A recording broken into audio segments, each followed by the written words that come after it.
Okay mga boss, welcome back at gagawan lang natin tong video para magpasalamat na rin kay Kuya Omar. Binigyan niya tayo ng kalakal, kumbaga katayin kanina na padaan. Yan, shoutout din kay Kuya Gis Apuya. Yan, pumunta dito sila kanina. So natimingan, huli, natimingan talaga akong bukas kaya hindi na nakapalag. Huli. So binigay niya na to sa akin, wala na ata to, nakatambak na lang. So ang gagawin ko dito, kakatayin na po yan. Pero bago natin katayin, gawa natin ng video. Then tingnan natin yung laman. So ito yung mga binigay niyang board. Mamaya na natin to tingnan. Lagay ko muna to dito para suspense. Yan, dito muna tayo. Bali, ay! Ano ba yan? Yung ating camera. So bali ano yan, tatlong patong. Makakasama ito. CD, lagay tayo ng isa pang ilaw para mas maliwanag. Okay, ano to, compact disc. Wala na to, matagal na tong mga ganito, wala na, katay na talaga. Ito naman tuner. Ito naman sound field processor. Tapos itong sa baba tip deck. So kakalasin natin isa-isa yan at aalamin natin. So ito yung likod nya mga boss. Yan, pinagkakalawang na rin yung ano nyo. Wala na, pinagangat-ngat na ng mabait itong ano nyo. So puputulin natin lahat yan, then kakalasin natin. Paano ba, unahin muna natin itong ano, kung may mano. Kunin natin yung board kung pwede pang mapisahan. Okay, kalasin muna natin kung pang Buccaneer Pro, ayan. Tapos may nakalagay pa na transformer, ayan o. May transformer siya mga boss. Ba't siya may transformer pero wala namang ano, wala namang tawag dito, wala namang power supply. Ayan. Pero kalasin lang natin to kasi yung mga board makakuha natin yung pinaka kaha. So muna natin to. Kunin muna natin tong power supply. May transformer siya eh. Hindi nga lang natin alam kung 220 ba to o 110.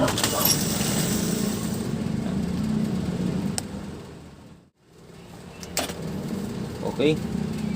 Tapos flex. Tanggalin na lang natin. Bitin na natin yan. So ito yung transformer niya mga boss.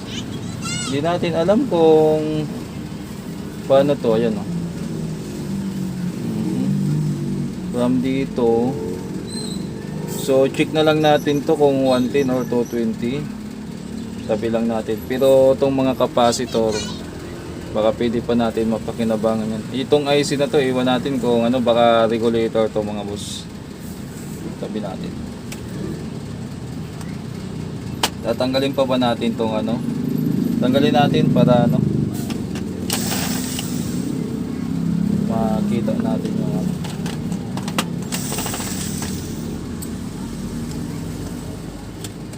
Meron pa bang ano dito?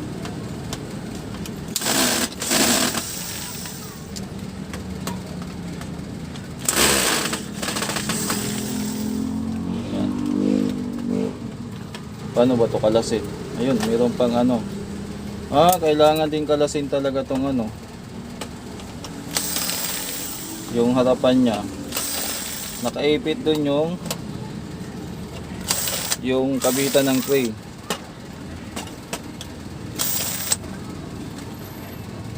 Ayan. Nakapara yung. So ito lang yung hatakan dyan.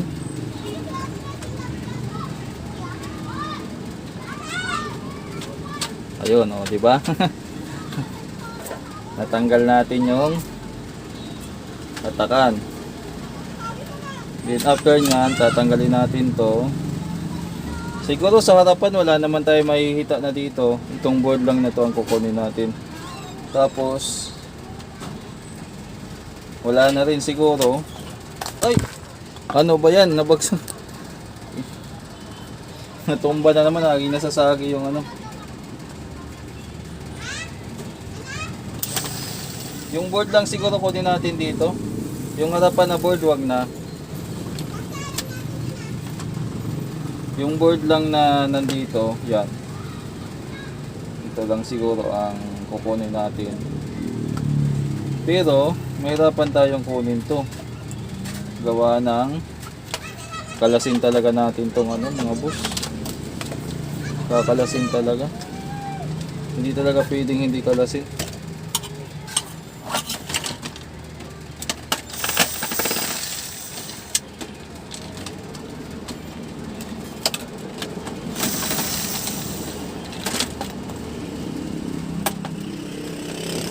Aray! Tanggalin natin yung wire.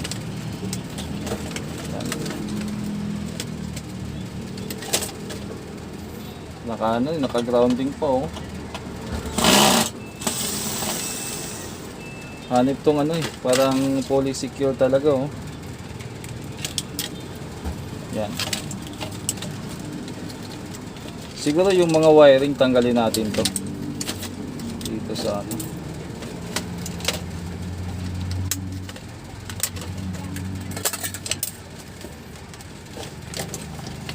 Ano ba? Kalas.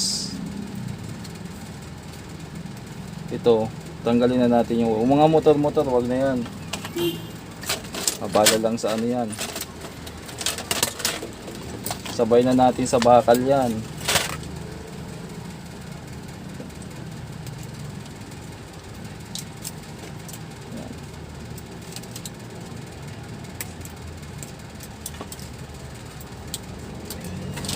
Yung mga wiring lang kasi magagamit pa natin to. Pero yung mga motor-motor na yan, huwag na yan. Okay? So, kalasin muna natin tong board nya. Ano, may nakakabit pa dito na ano na kailangan kalasin. Ito siguro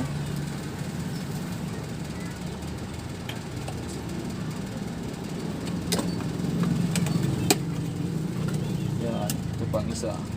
May mga lock po siya na dapat tanggalin. Tapos tornilyo pa pala. Yan.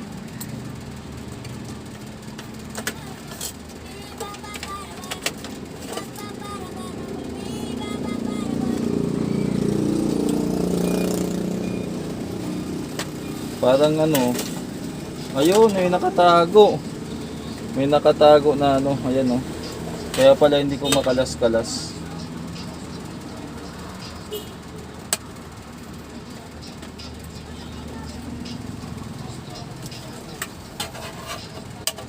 Yun. Sunod itong isa. Ganito yung mga branded eh.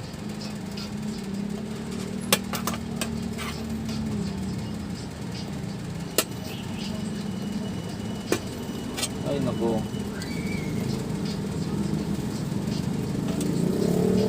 Ayan.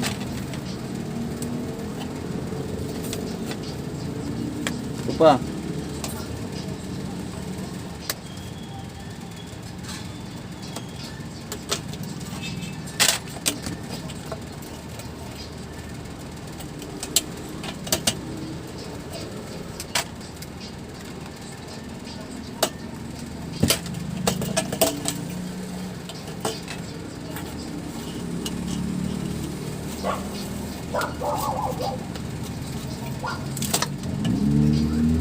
Sana.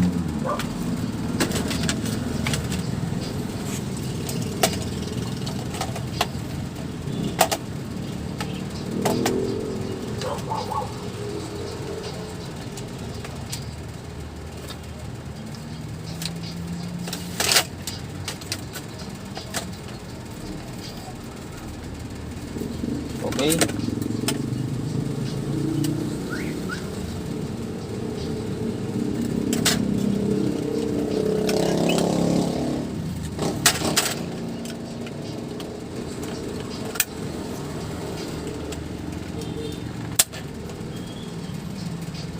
Balik na natin.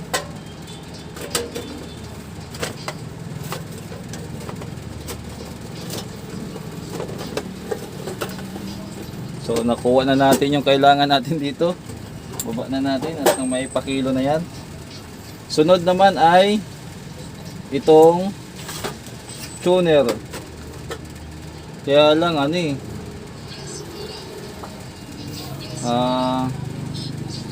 110 ata mga boss. Japanese yung ano eh, sulat eh. Pag ganitong Japanese matic 110 to. At saka yung connector niya. Yung connector niya. So kalasin na rin natin. Maganda sa ano. Kaya lang 110 siya eh.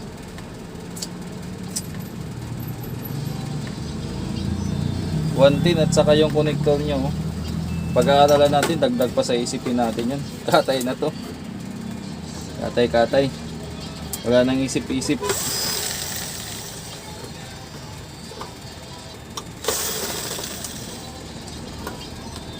Paris-paris kasi to, yung control niya nasa ano eh.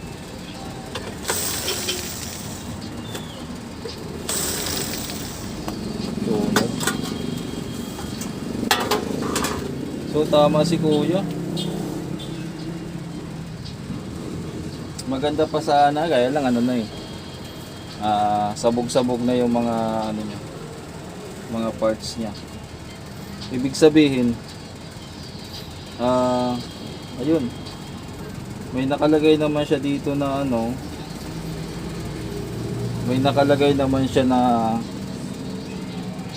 ayun oh, may kahit RL, right channel. Kita nyo, kita ba?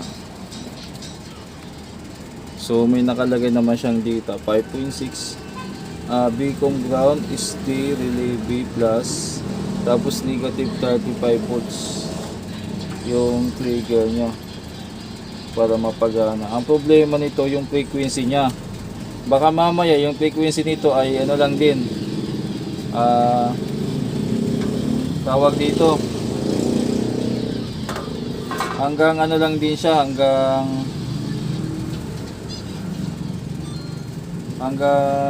ano dito, ano ba tawag diyan? Baka hanggang ano lang siya, hanggang 80, hanggang 76, hanggang 90 yun. Baka ganun lang din ang frequency na kayang isagap nito, wala rin. Japan kasi ito eh. So pag Japan, minsan ang frequency na gamit ganun, lalo na kung sa mga lumang modelo.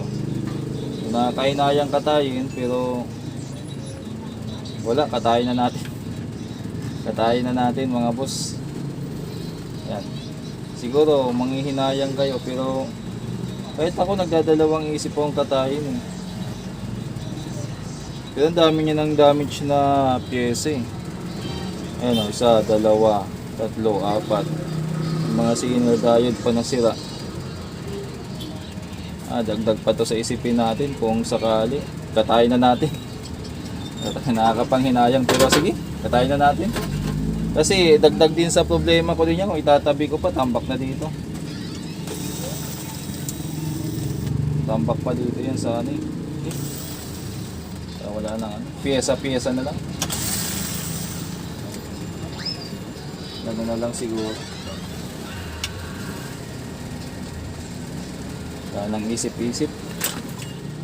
Minsan din kasi nag-aalangan ka din katayin, baka ano. Pero ano eh.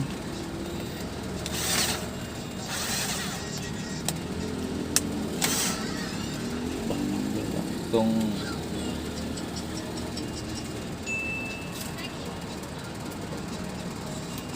gulong to.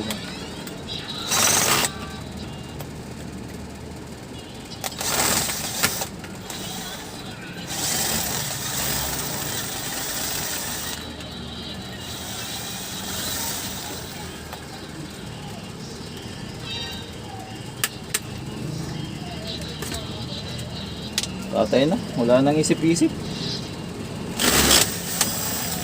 Dagdag sa tambak dito.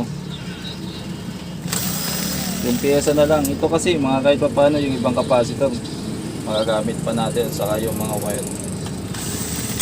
Yun na lang siguro dito ang ano, masasalo. Baka sakali. Yung wire, oh, pwede pa pakinabangan yung wire.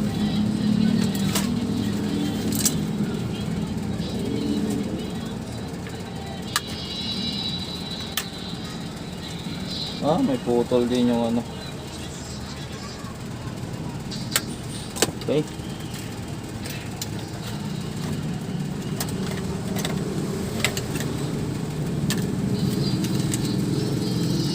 Yung harapan, sa tingin ko kakalasin ko yung harapan. Baka makuha natin yung ano dyan.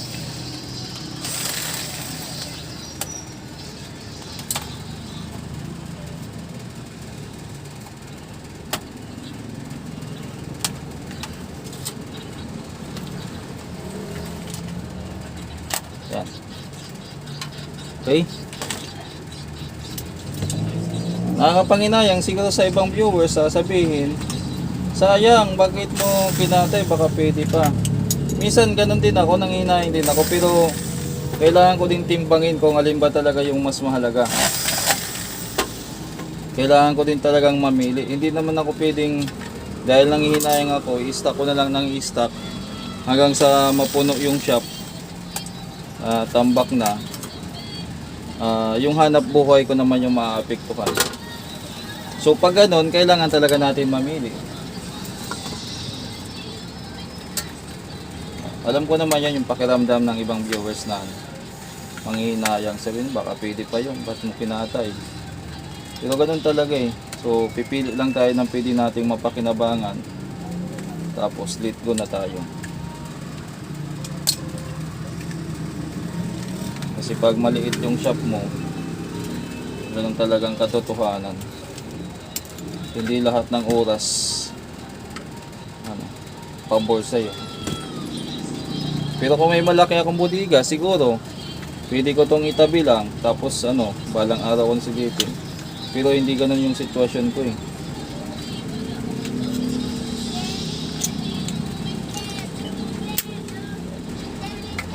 So mga resistor, yan, mga maliliit na resistor na 10K na yan, no?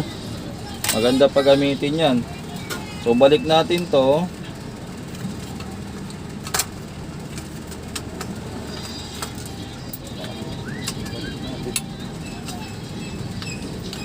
Ano ba yan? Balik natin to mga tapa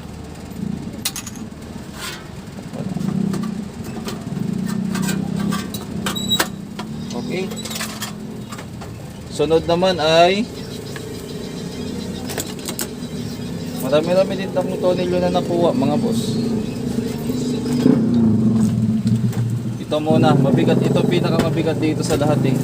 Ano kasi ito, tape dick. Kakaiba tong tape dick kasi di salpak siya. Aywan ko kung paano to mag-operate.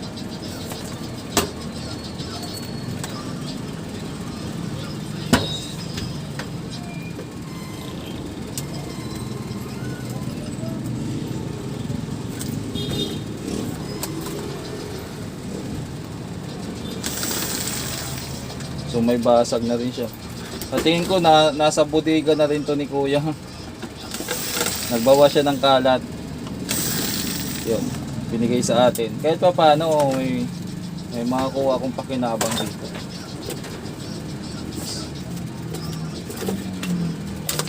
Sabi ko na nga ba, solid to eh. Ayan o. Solid ang laman.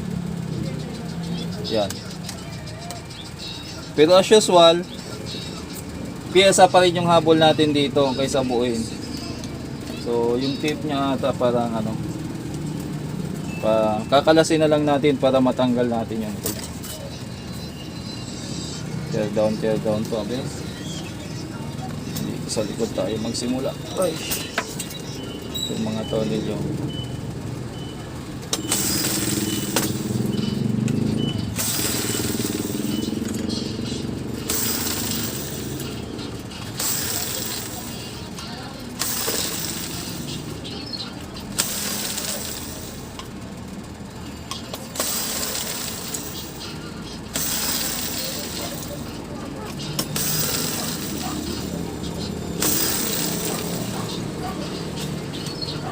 Okay, nakalas na natin lahat. Oh, mga ganitong screw, yan. Oh, nakapag-ipon tayo ng marami.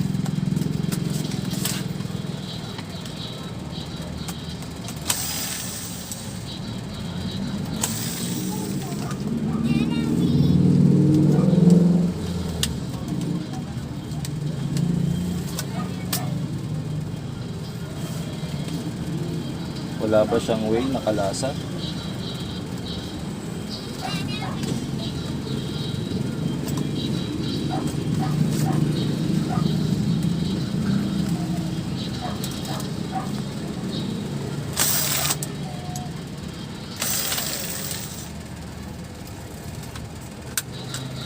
Nabasag na ito.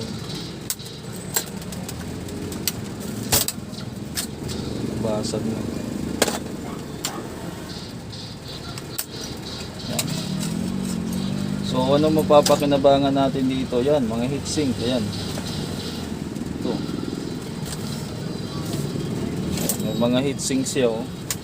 Para sa regulator o sa power supply, ano pa yun.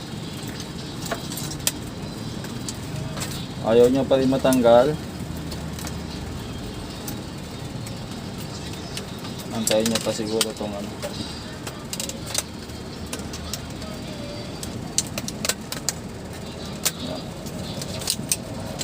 Tatanggalin itong mukha. Saka siya ipo-pull out. Yun, sabi ko na nga ba eh. Ganun yung gusto niya. Ayan, tanggal lahat.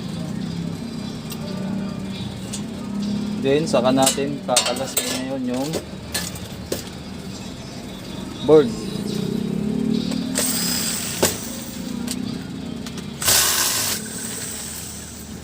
Mga board lang ang papakinabangan natin dito.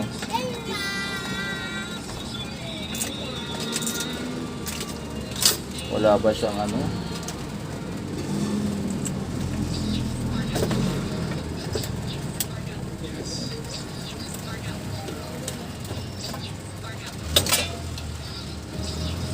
Tanggal.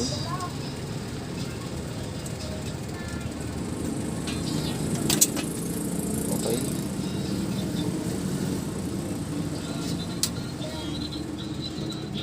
Yung mga wire na yan, iniipon natin yan mga boss.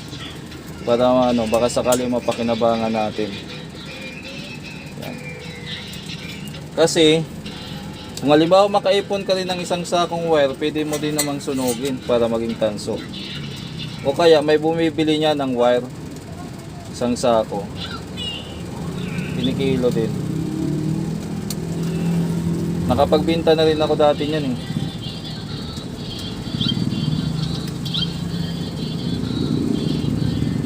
Ewan ko lang, mahina na ata ang bilihan ngayon kasi hindi na napasyal dito yung mga kumukuha sa akin dati ng board at ano. Kasi yung board, nabibinta din yan. Pero syempre, pag mga galing sa shop na board, matik na yan mga boss, kalbo na. Linis na bago ibinta. Ayan. So, kailangan siguro natin kalasin to talaga para ano, matanggal natin yung iba nating kailangan. Yan. Okay. Ito.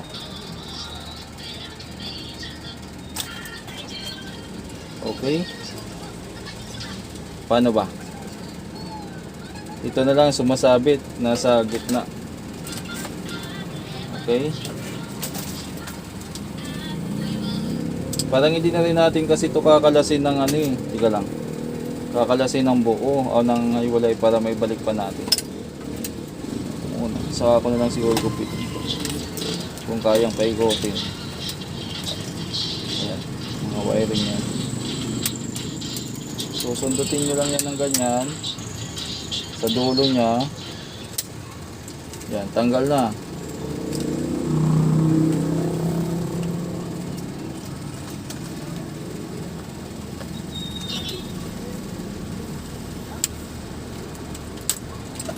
Ayun.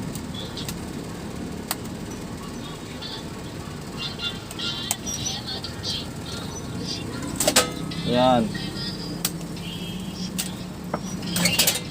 Okay. Ayan mga boss. Harvey, yung music mo. Ilipat mo nga yan. Delikado mga boss, makaka-copyright tayo. Ulit-ulit piniplay ng anak ko yung isang kanta. Harvey, ilipat mo yan. Harvey. Harvey. Ilipat mo yan. O hinaan mo yung volume. So ang dami niyang laman, no? Pero anong gagawin natin? Ipapakilo na natin yan. Harvey, ang kulit mo ah.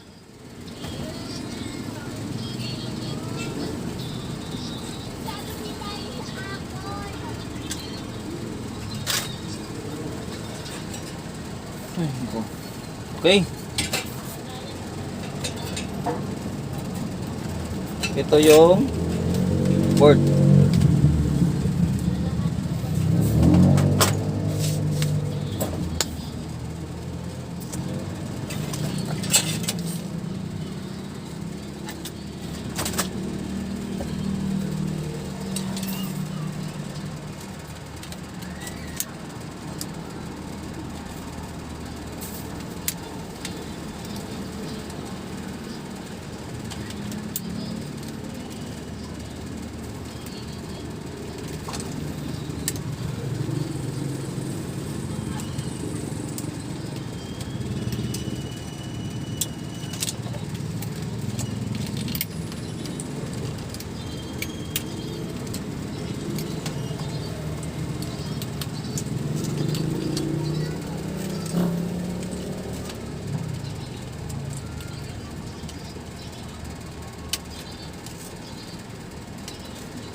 Okay mga boss, so tapos na natin katayin. Ito na yung mga board na nakuha natin.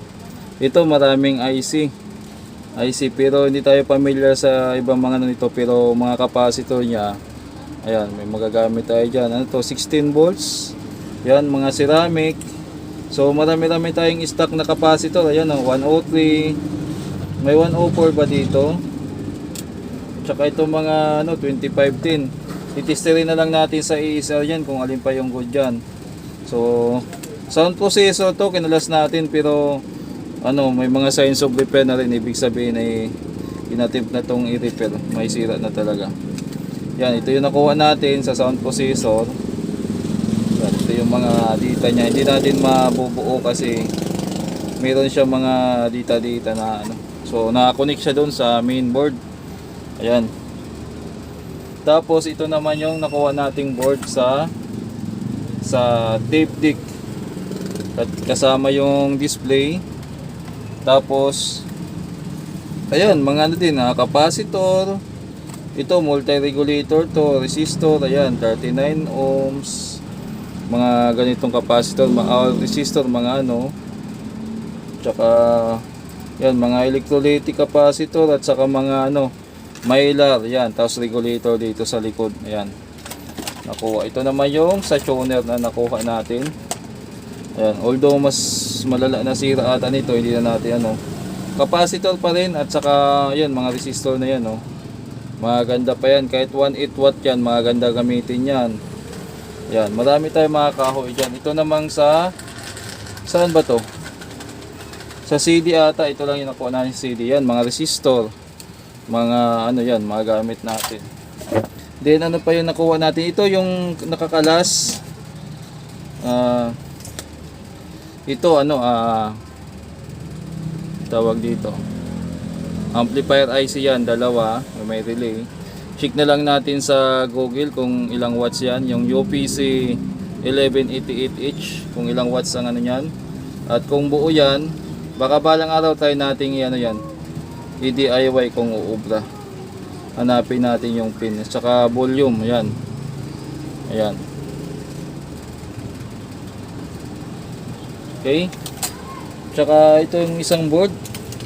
May IC pa na sticky 4172. Ito ata yung ano, kalas-kalas na kasi. Yan, kinatay na natin.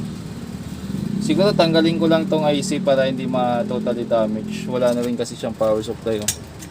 So ito dapat yung connection nyo. Okay. So salamat kay Kuya Omar.